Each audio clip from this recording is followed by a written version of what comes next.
We are fortunate to be joined by Helena Poleo, Política Helena Poleo. Helena Poleo, an activist and longtime journalist. Helena, thank you very much for coming in. Hello, and welcome to the Career Moms Connect podcast.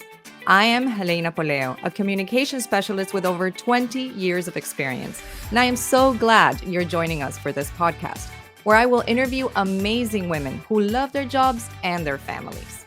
We'll talk about the challenges that women face in the workplace and at home and how they have overcome them. Hopefully, we can all learn a little bit from each of these fabulous ladies and feel a little bit less alone in this journey of working motherhood. Thank you for listening. Hello, and welcome to this week's Career Moms Connect podcast, a podcast for all working moms to connect and learn from each other. And maybe you can be a guest on my podcast. So if you think you or anybody that you know who is an awesome working mom would like to be on my podcast, please send me a message on Instagram at Miami Media Maven. Go ahead and send me that DM and we'll be in touch. So today I am so excited to welcome Gaby Guzman. She is an intuitive business coach, strategist, and speaker, and she is committed to helping women ground in their truth and create the businesses that they really want. She has a wonderful story of becoming a parent, a step parent, and moving into coaching. She is based in South Florida, originally from the Dominican Republic. And over the past decade, Gaby has supported hundreds of women in starting and growing their businesses with their passion and living a life that they love. So thank you so much, Gaby, for joining me here today. I'm so happy to be here, Helena. Thank you for having me. Now, you can find Gaby online on GabyGuzman.com and on her Instagram, the Gaby Guzman, as well, of course, as LinkedIn. Just look her up. She is full of wisdom, and she will share some of that with us today. So, Gaby, tell me a little bit about your journey to become a women's intuitive business coach. So, my career journey started after college, after grad school. I actually spent about a decade in the corporate world, and I had lots of different experiences. So, I've always been a multi-passionate person that has been trying to kind of find her thing and then ultimately realize that her thing is many things. Mm-hmm. But I worked in consulting, I worked in human resources, I worked in communications, I worked in advertising. And I lived in New York City in my 20s and then moved to South Florida in my 30s, about 12 years ago now.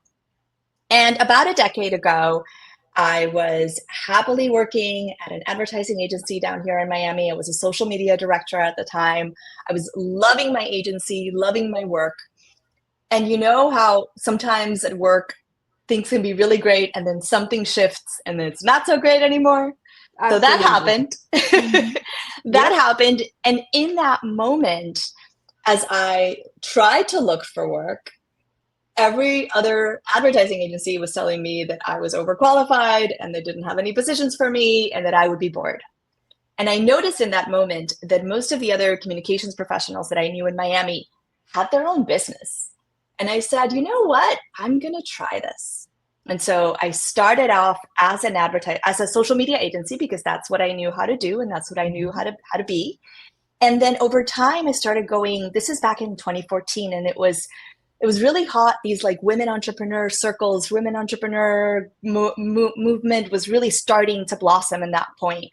Mm-hmm. And there were all of these events and I would meet all of these incredible women that I was just so excited to connect with. And they all said, oh my God, Gaby, you understand branding? You understand Instagram? Could you explain it to me? In 2014. In 2014. Social media was in like baby steps. Baby stages, especially social media for brands, right? Oh, absolutely. We all had like our own Facebook page and that was it. Basically. Starting to have Instagram, it was that time. Yeah.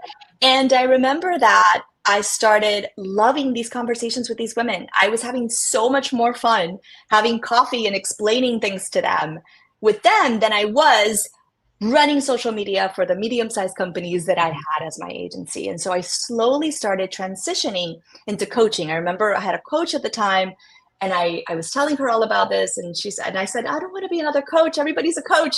And she said, Gabby, you can call yourself whatever you want. You're coaching people. And so I began coaching, and I began coaching as a marketing coach.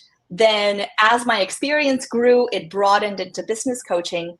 But I've always been a very spiritual person, someone who's very kind of connected to spiritual practices and deepening mindfulness and intuition and sort of really connecting with myself and my truth. And I found myself just weaving those practices into the masterminds I was hosting with women, the communities that I was starting, the events I was hosting, and they were loving it. So we would have a strategy session that would start with a meditation, then get into some deep soul work. And then from there, I noticed that the strategy sessions and the business planning was so much more potent and powerful because it was coming from this place of their truth and what they really, really wanted, not from some external pressure of what success is supposed to mean or what they're supposed to achieve. That is so important that you bring that up. We have all these concepts, right, of what it's supposed to look like. What is my life? What is success supposed to look like? How much money am I supposed to be making at this stage? What kind of house am I supposed to be living in? What car should I be driving? What school should my kids be going to, right? There's a lot of that here in South Florida.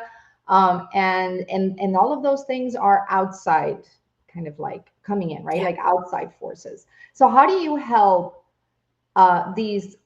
You mostly work with women entrepreneurs, right? Or women. Mostly, yes. Coaching, Yes. right? So how do you get them to get to their like truth? So tell us a little bit about how you would get them to find their truth. It's interesting because I feel like it's just kind of how I show up. So I wouldn't know how to do it any other way. But to give you just some specific ideas, we do have them. If you do a strategy session with me, we do drop into a meditation, and there is sort of a visualization exercise that I have you go through where you kind of picture your life a year from that day, and walk through an entire day of your life from the moment that you wake up to the moment that you go back to bed. Now, would this be the life that you want or the life that you're living now? The life that you want. Okay. The life that you want. So it's a year from now. You've achieved everything you want. Let's really get into what it looks like, what it tastes like, what are you wearing, who are you with, like what does it feel like, what are you doing with your day, who are you meeting with, kind of getting into all those details. And it helps, I believe it really does connect you to your future self, and it helps give you this clear vision and grounding for what's coming next. And a fun exercise that I have people do right after that is I have them draw it. And a lot of people have a lot of kind of hangups about their drawing, but it's not about it being beautiful, but somehow opening up the channels of your creativity in that moment, connected to your intuition, like really creates what I feel like is a sense of magic. And you just have this North Star now for this is the life that I'm working towards building and creating. And then from there, we get into the business good stuff. Right. So it's a little bit like taking the vision board beyond, right? You're not just going to go out there and write stuff on a board and put it up. But I want to remind everyone, in case you haven't listened to all of the episodes of Career Moms Connect up to now, the reason that I connected with Gaby was because one of my guests, Vivian Bajorks, who was in this podcast a few podcasts ago, so you can go back and look her up, Vivian. She was in a moment in her life where she wanted to change. She wasn't sure what she wanted to do, but she knew she needed a change, and she actually did. She had like her Eat, Pray, Love moment where she was able to go off to Europe and find herself a little bit, but she did a lot of work with you. And so I was really intrigued with this process, right? And so I know, even though, like you said, it's more of a meditation, and you do draw, so that's a vision board. She told me that she had like these big Post-it notes all over her room telling her what she wanted so she could visually see it. So how important is it for people to be able to visualize? Like, why do you push that? I think it's huge because it just reminds you. I even created a product once called the Intuitive Business Plan, which is a set of cards where you map out all of the different pieces of what you want your business to be. And they're beautifully designed because they're supposed to be on your wall. because I just think that there's something really powerful about that energetic physical connection where you can see that every single day and remember, this is what I'm working for. This is what I'm working towards. And there's, sometimes when you create the vision board, that day it feels really exciting and inspiring. And then maybe a week and a half later, you're like, oh, you're kind of, you forget how great it was, or you get really busy with life and somebody gets sick, or you have to deal with some family stuff. And then you kind of get off track. So to me, having those visual cues and reminders is just always a reminder that you can come back, you can take a deep breath, you can set a timer for the 25 minutes that you have available, and you can move your vision forward in those 25 minutes. I know as moms, we don't have a ton of time. So having that support, I think really helps, because I love the saying, like, if you want something done, give it to a busy mom, because we just make magic in very little time. So I've always said that, like, I don't like, you see all these working and busy moms because there are many moms who don't work outside the home, but they're so busy all the time. And you just somehow get it done. And that's exactly right. You want something done, just give it to a busy mom. She'll know how to get it done, because we have to get stuff done. We don't have the luxury of not getting stuff done. So tell us maybe for some people that are listening, what is, because you talk a lot about intuition and getting in your own head, thinking a lot about things and why you want to do things, right? So what is the difference between a therapist and a coach? Because maybe some people are in therapy, and I would like to normalize this. Therapy is a great, great thing, but it is different than working with a coach. So what is it? Absolutely. So in the highest sort of broadest terms, and I will say that I am in therapy right now and getting enormous help from it. Yes, absolutely. Me too. I've for years, and not only when I'm going through the hard stuff, also when things are apparently calm. It's sort of keep you going. But in the highest terms, therapy can take you from bad to good, and coaching from good to great. When you are working with a coach, you want to be at a space in your life where you are ready to take action, where you are ready to be held accountable, where you know that you are going to need more access to the kind of support that you're going to need. So it's more of a looking forward, action-driven experience, as opposed to therapy where you're sometimes kind of either past or present, kind of unpacking all the feelings, processing how I feel. Even if you're thinking about taking action steps, is not really quite as mapped out and planned as the support that you would get with a coach. Also, when you work with me in coaching, not only do we meet weekly, but you also have access to me on WhatsApp during working hours. So my clients are constantly sending me voice notes and pictures and, hey, I don't know about what I'm going to do in this situation. So what could I do? And just having that access and that support really keeps you going, because the next time I'm not just going to sit back and wait for you to guide it. I'm going to be like, that thing that you said you wanted to do, let's talk about it. Did you do it? It's a little bit more, I always ask my clients, like, we are going to go at your pace and the level of intensity that you want, but I'm going to hold your feet to the fire. That's why you hired me. You hired me to support your greatness and what you are becoming. That's really interesting. From bad to good, good to great, that little push is, your coach. And I think that's so interesting, because I talk about this all the time. Like, goals without a plan is just a dream, right? Like, you need to have a plan. And I am a planner to a fault. I'm always planning, mapping stuff out. It's the only way to get this going. Even this podcast, requires, I am a working full-time, more than full-time working mom with 2 little girls. And they are very busy. They're Girl Scouts, they do cheer, they do coding, they're everywhere. And we need to plan. And actually, one of the biggest things that I do is I write down when I'm feeling overwhelmed, I write down what I need to do, and I actually find time for it in my calendar. So I get rid of my to-do list, but it's in my calendar. And if it's in my calendar, it's going to get done. So highly recommend everybody use a calendar. And usually moms are the ones that are doing it, and we're chasing the husbands or the partners, and they're not on it. That's my situation.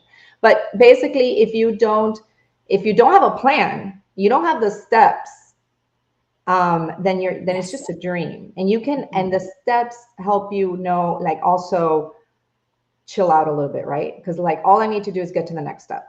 Yes. So how, what are some of the things that you would tell a woman or one of your clients who wants to pursue a business but doesn't know, how to go about it? Like, what would be your most basic things that you would tell them to do? Yes. I think the first conversation is actually about defining that vision for what it is that you want to create. And I always have people, this is why we do the morning to night, because I want people to look at their full life. I think for us, especially as moms, we don't have the advantage of just saying, you know what? I'm going to dedicate 24 hours a day to this business.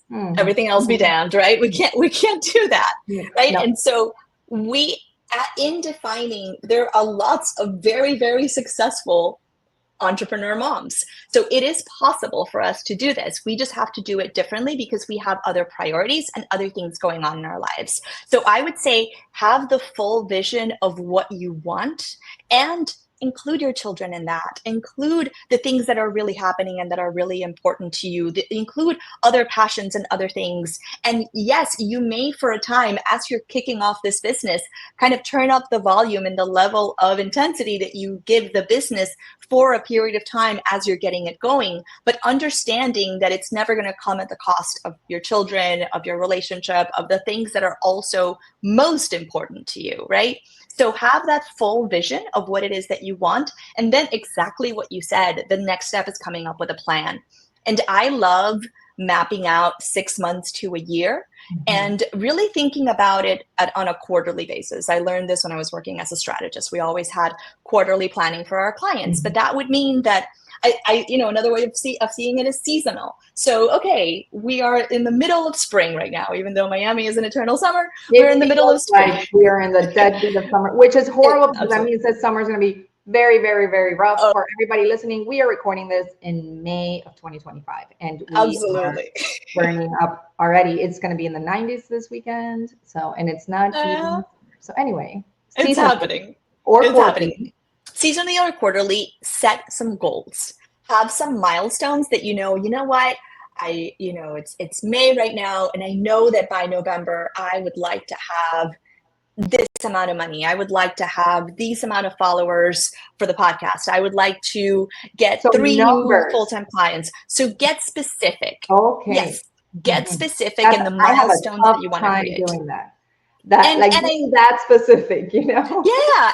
And the way to kind of not get in your head about it is you're not married to those numbers, but you're striving for them, right? It's like giving you a goalpost that you can say, okay, I'm working towards this. And if along the way, I got 2 out of the 3 clients, we're great, right? Like, let's celebrate that too. But recognizing that you have something that you're aiming for that's specific, and then understanding, so you've set quarterly goals, then saying, okay, so what do I need to do in order to be able to achieve each of these goals? And then those steps become your quarterly plan, right? And how are you going to distribute that quarterly plan across your season or your quarter?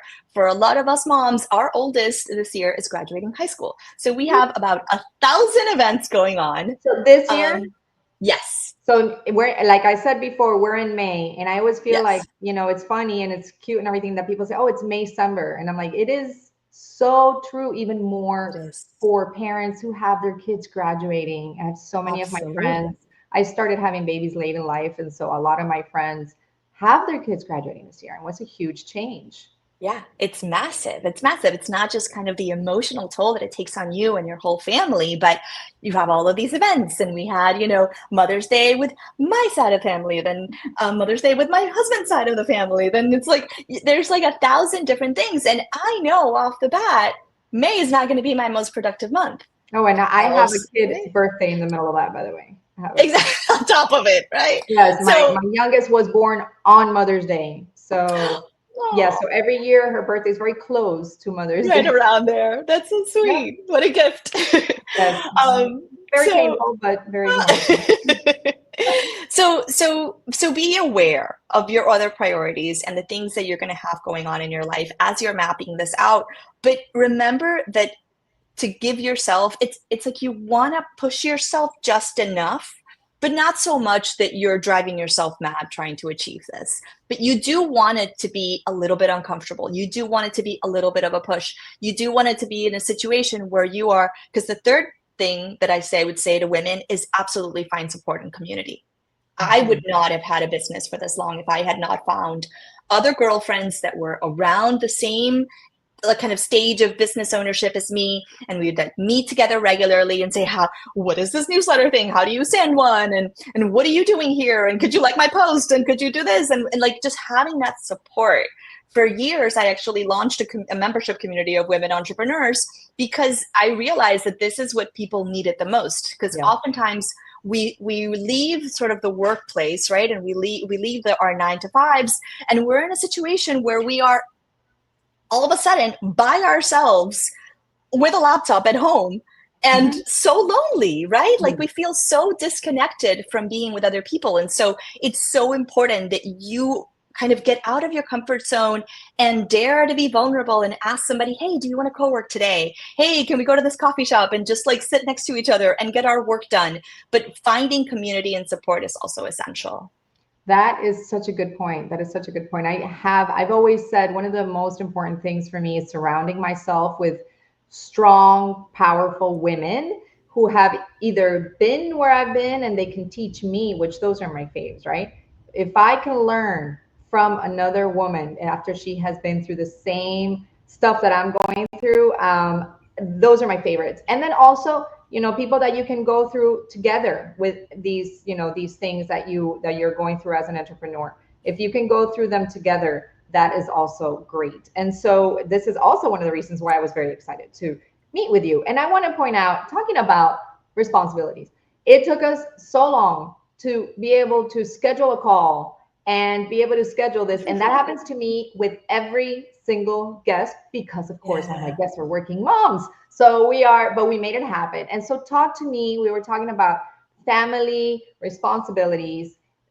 You are a mom and you've recently become a stepmom. And I want you to tell me a little bit about that transition and how that's going, because I know a lot of our listeners can relate to that journey. Absolutely. Absolutely. So I was a single mom for basically the entirety of my son's life. His father and I split up when he was 1 year old.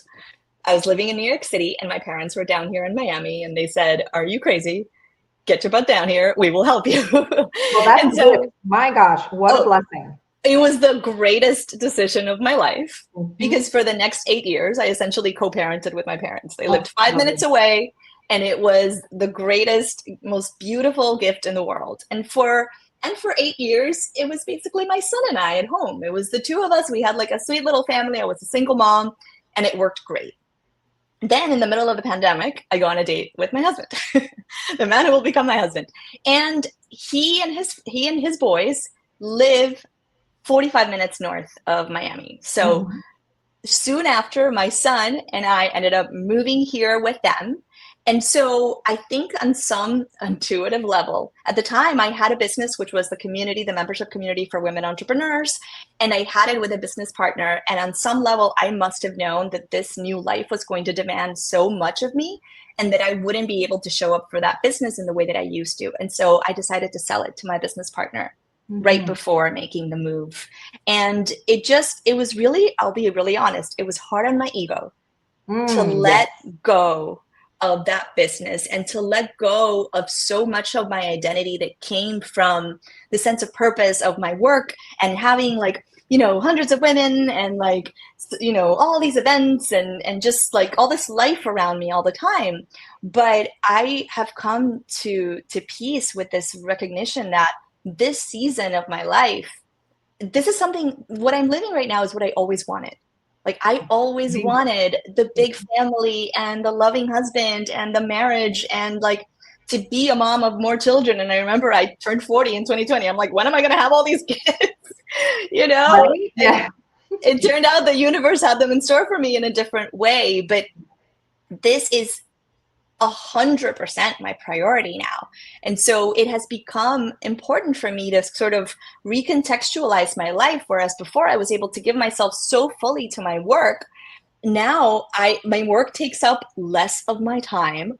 I show up 100% wholeheartedly for it, but it is not the center of my universe. And I'm totally okay with that. And I'm also totally okay with the idea that in a few years, everybody will be off to college and I can decide that I want to be a Fortune 500 CEO and go like work towards that. I really want to be present for these years that these kids are here. And it's taken just like a whole shift of my sense of self, my identity, and my priorities. Yes, and like you said, every part of your life has a season, right? Yeah. And we kind of touched about this, about how you talked about how you had so many so many interests, and I am on the same boat. Like, I have so many different things that I want to do. So how we were talking a little bit about having this, what you call a portfolio career, and it's Yes. kind of like a term, but what does it mean? Because I think a lot of us, especially entrepreneurs, can relate to something like this, because we're always kind of, our mind is always moving. We like different things. If you are a budding entrepreneur, so you're somebody that you're listening, maybe you're in a full-time 9-to-5 job and you want to be an entrepreneur. That's your brain turning and having another interest and seeing it play out in your brain, right? So tell me a little bit about that. What does it mean? And how does it affect your clients? A great way to define a portfolio career is what it's not. So there are the people in the world who see, they're 12 years old, they know they want to be a doctor. Yes. And they pursue that career, and then they become a doctor, and then for the next 60 years, they're a doctor.